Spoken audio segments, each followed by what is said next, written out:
Thank you for joining us for this training of the School Land Trust section at the Utah State Board of Education. My name is Elise Nui, and I am a training specialist with the School Land Trust section, and I am happy to be here today with you. Today's goals include the following. The first is we'll cover the purpose of the School Land Trust program and a little bit about its history.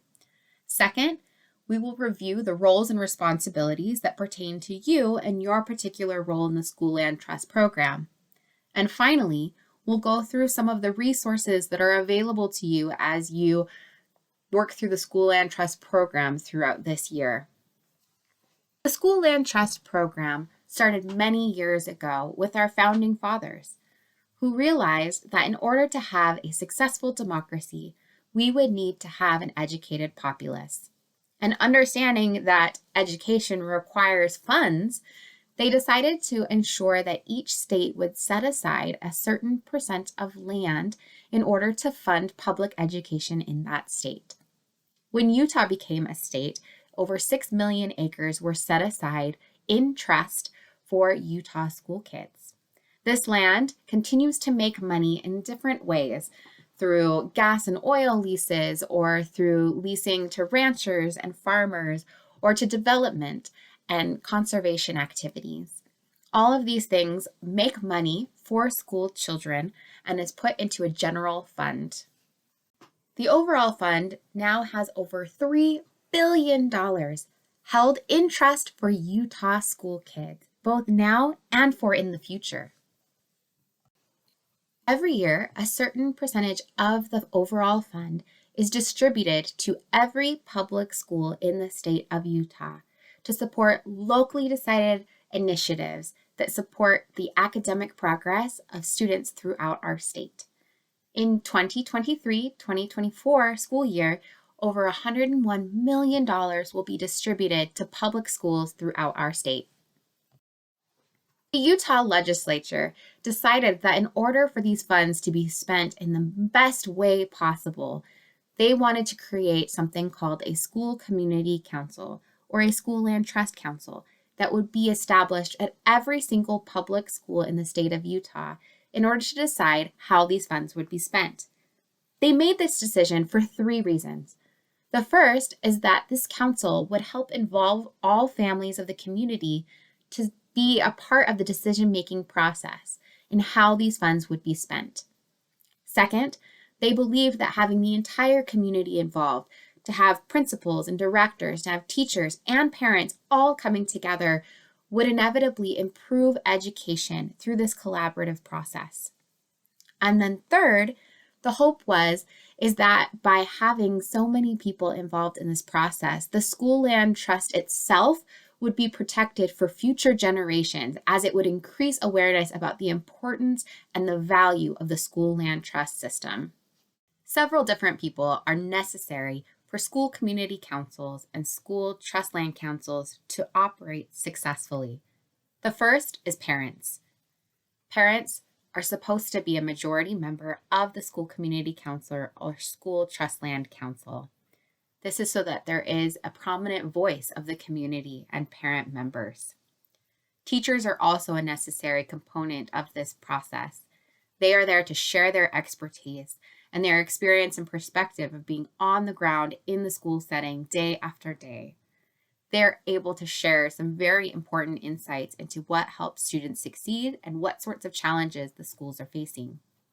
The principal or director is also a super important part of this process, as they provide a lot of the necessary data and the context for understanding where the school is headed. Also, they are the ones that turn in all of the important documentation to the state level to help us know how we can support you as a school.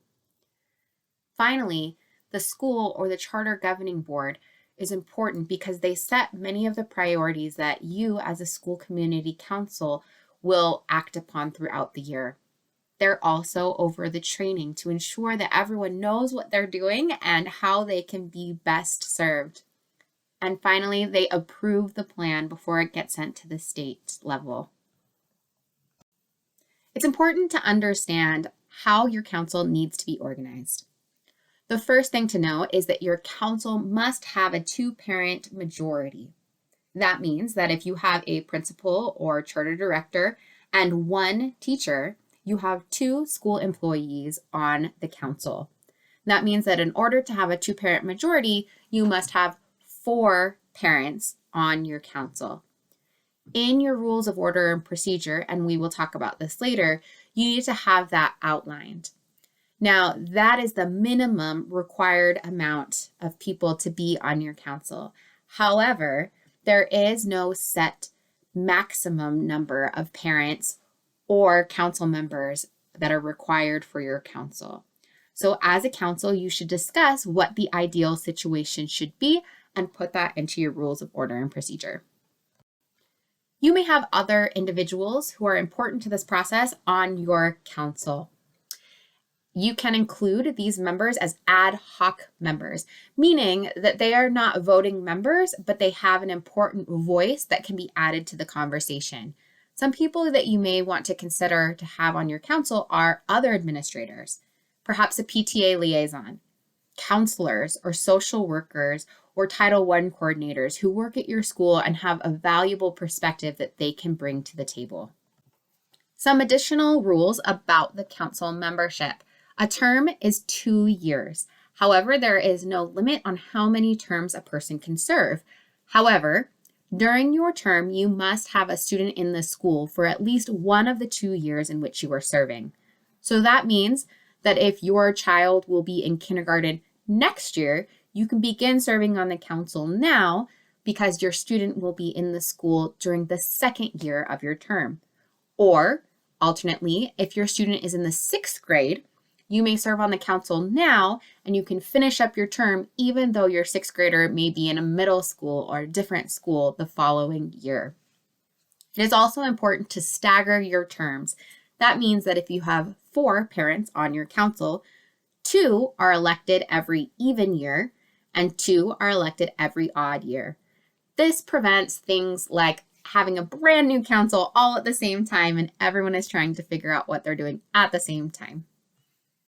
Your local school board or your charter governing board plays an important role in your job as a school community council chair.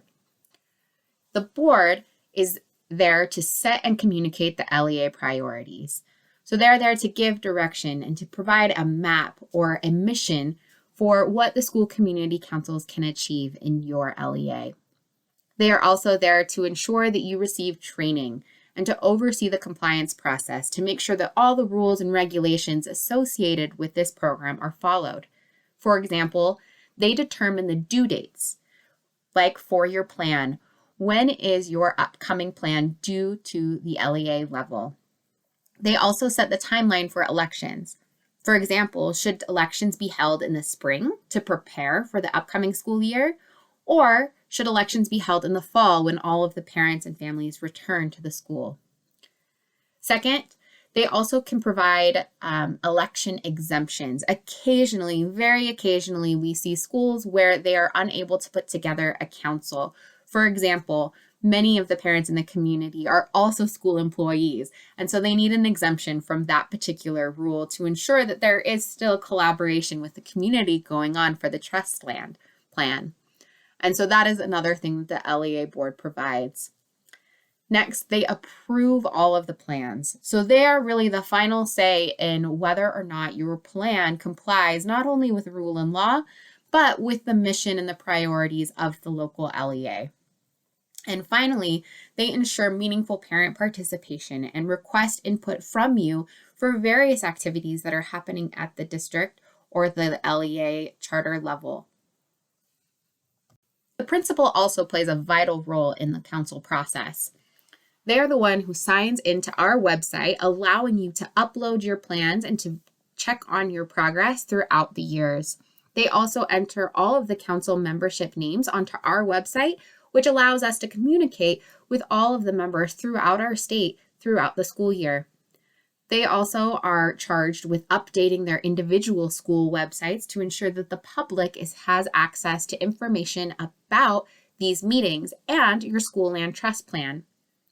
Finally, they also ensure that all of the necessary data and context is available for council members to have meaningful conversations about the school land trust plan, as well as other plans and initiatives at your school level.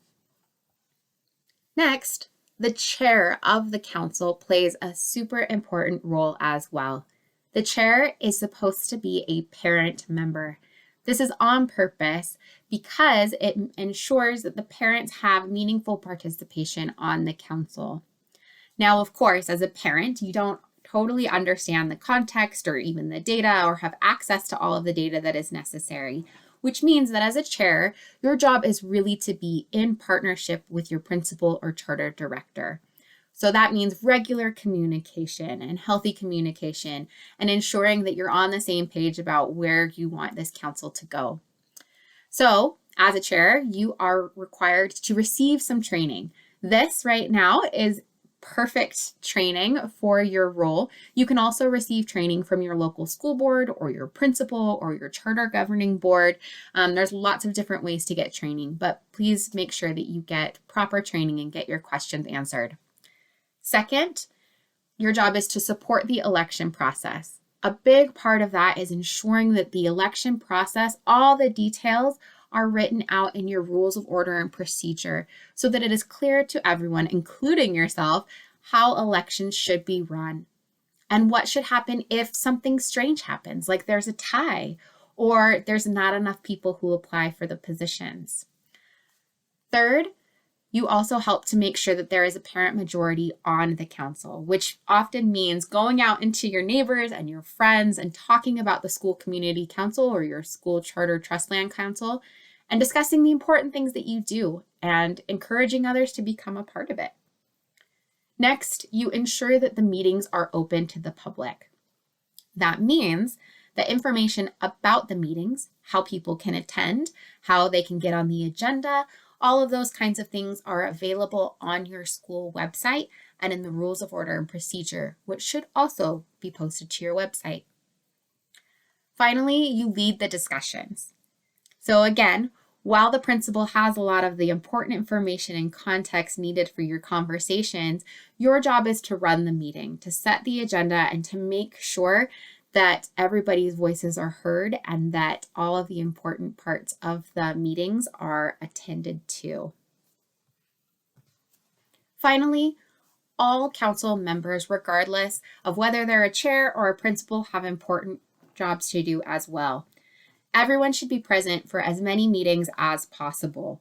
That means that as a council, you can decide to have them in person with a hybrid option available as well so that people can attend on Zoom if that isn't needed. Also, their job is to represent the community. So not just only the viewpoints of you as an individual person and as a parent, but also of your neighbors. So please seek out the input of your neighbors and your friends and those who are within the school community so that you can adequately represent their perspectives. Also, be on the lookout for new members. Talk to your friends and your neighbors about what it is that you do. What kinds of things is the School Land Trust paying for? What kinds of cool opportunities are available to your school that wouldn't otherwise be available? And share that with those. And then finally, be there to vote and share your input. It is helpful for everyone to share their input and their voice on the council and to make sure that various perspectives are heard. Your rules of order and procedure are a very important part of having a highly functioning and successful council. These rules of order and procedure are essentially the norms of your particular council. These kinds of things promote ethical behavior and civil discourse. They also help protect you and the rest of the council members when the unexpected occurs. Some of the things that you can include in your rules of order and procedure are things like having to do with your meetings or having to do with your election process or how it is that people can get on the agenda or speak at a community council meeting. You may include things about your membership. For example, how many parent members are a part of your council. This is something that should be decided well in advance of your election so that it is clear to everyone how many positions are open. Next, what are the roles and responsibilities of individual members? A chair and a vice chair are required. However, you may also want to have a secretary or a treasurer or a PTA liaison or any other kind of role that makes sense for your local situation. You may also want to decide what happens if a parent doesn't show up for 1, 2, 3, or 4 meetings even. In what case do you decide to come up with an alternate situation? And then finally, how will you as a council deal with conflicts of interest? For example, perhaps you work at a company that creates curriculum for schools. People on your council may want to know that before looking for a particular curriculum supplement for your school community council plan. Or perhaps you work also as a paraprofessional at your school. That is great, and that's an important role. However, your position may be paid for out of the trust lands account, and people on the council should just know that ahead of time before you go into any more discussions. It is also important to include details about how the election process will go forward. How will it be noticed? Will it be available on the website? Will there be a poster in the school? Will flyers go home with children? Please make that as explicit as possible so that it is clear for anyone that comes after you how this should happen. Next, what time of the year are the elections held? In the spring or in the fall? How many seats are available each year on the council? Again, this goes back to how many membership positions are available. And be sure that they are staggered so that some positions are open on even years and some are open on odd. Also, is electronic voting available? Again, if you have questions about this, please talk to your principal or your local school board or charter governing board about the types of electronic voting that are allowed in your area. Also, think about some of the crazy what ifs that could happen. What if there is a tie? Or what if nobody votes? Or any kinds of these interesting situations that you may find yourself in.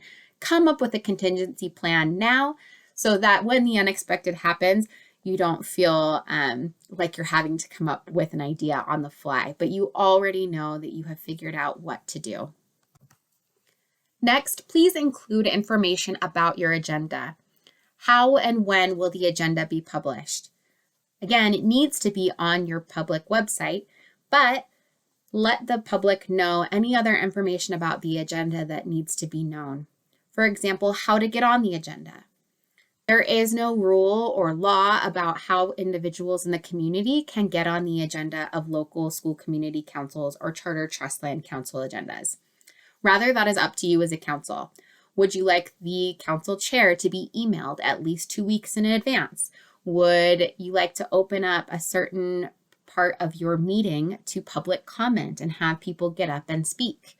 It is entirely up to you and your local situation, as long as you can put those into your rules of order and procedure to give the public appropriate notice.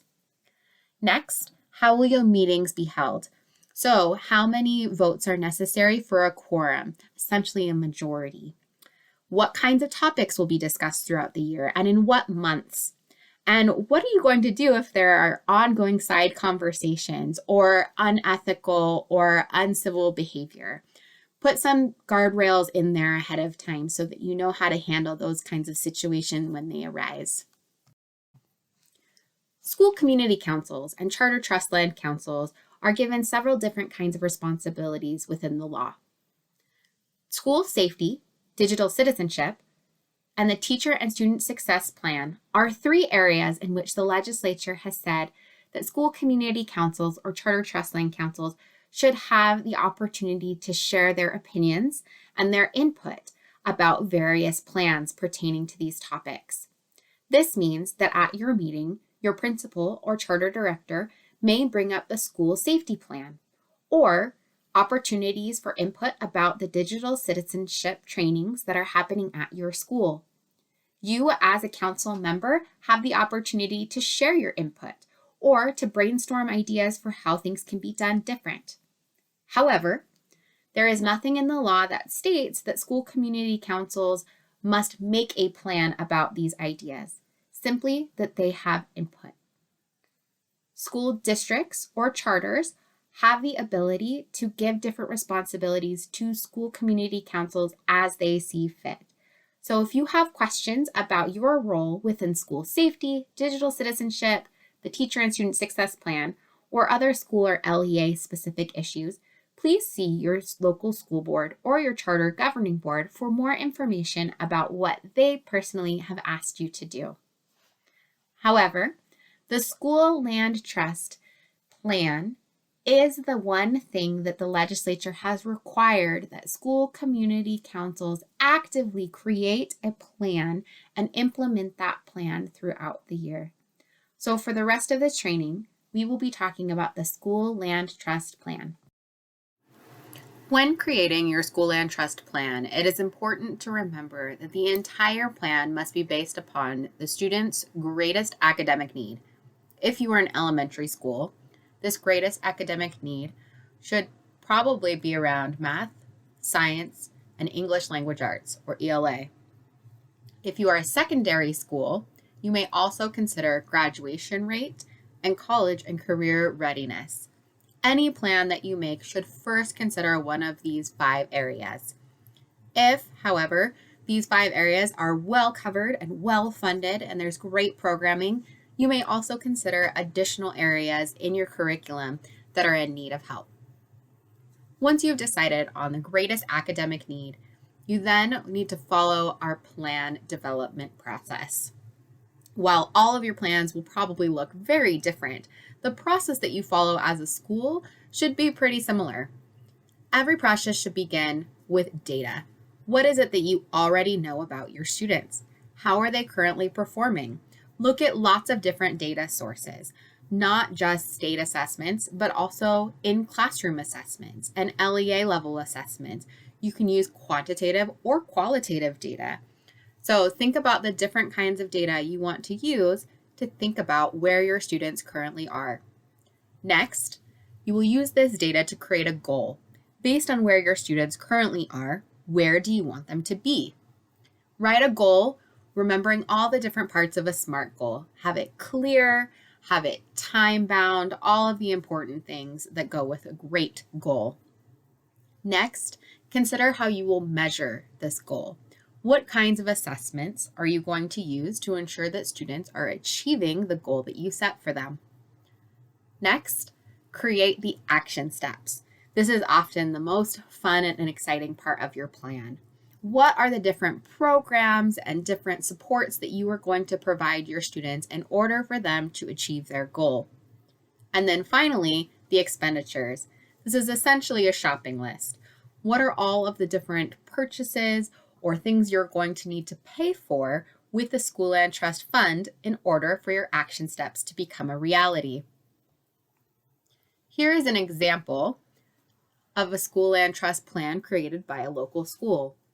In this case, they first examined the data that they had and realized that the K through second, so kindergarten through second graders, only 60% of them were on grade level by the time they left second grade. So this council decided to focus just on kindergarten through second grade. They then decided that their goal could be 80% of their K through second students reading on grade level by the end of the year. They chose an assessment that worked for them and for their teachers that would adequately measure their progress toward their goal. Next, they came up with the action steps that would help them to achieve the goal. Now, while the goal itself was based in ELA, English Language Arts, literature, their action steps got to be pretty broad so long as it supported that overall goal of ELA achievement. So in this case, they decided to implement full-day kindergarten for every kindergartner at the school, to hire instructional assistants that would help support these kindergarten teachers, first graders, and second grade teachers in their goal. Third, they were going to purchase additional technology and classroom intervention strategies that would help the teachers in the different kinds of lessons that they wanted to give. And fourth, they purchased additional art and music enrichment opportunities for their students in order to support their ELA and their reading. Finally, they made a list of all their expenditures, and you can see here how each of these expenditures aligns with particular action steps from their goal. So the salaries and benefits were going to be $58,000, and that $58,000 was going toward action steps 1, 2, and 4. So essentially, the salaries and benefits was going to additional kindergarten teachers, additional instructional assistants, and additional art and music instructors. The next expenditure was technology supplies, and this was going toward action steps 3 and 4.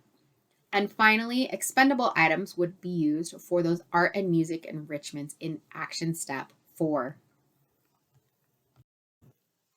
Finally, I would like to share with you some additional resources that are available to help you to have a successful year with your school community council or chartered trust land council. The first is our public reports page. If you go to the School Land Trust website, on the right-hand side is a blue link saying public reports. Here you can find every school land trust plan for every school in the state of Utah. They are publicly available to everyone, and you can look at them to see what your school has done in the past or to get new ideas for what you can do as a school in the future. Additionally, we have a YouTube page in which we post videos that train on different aspects of our program, such as this training that you're looking at today, or how to update your website, or how to create a school land trust plan. You can also search our USBE School Land Trust section website. There you can find templates such as a Rules of Order and Procedure template or the Council's Signature page template.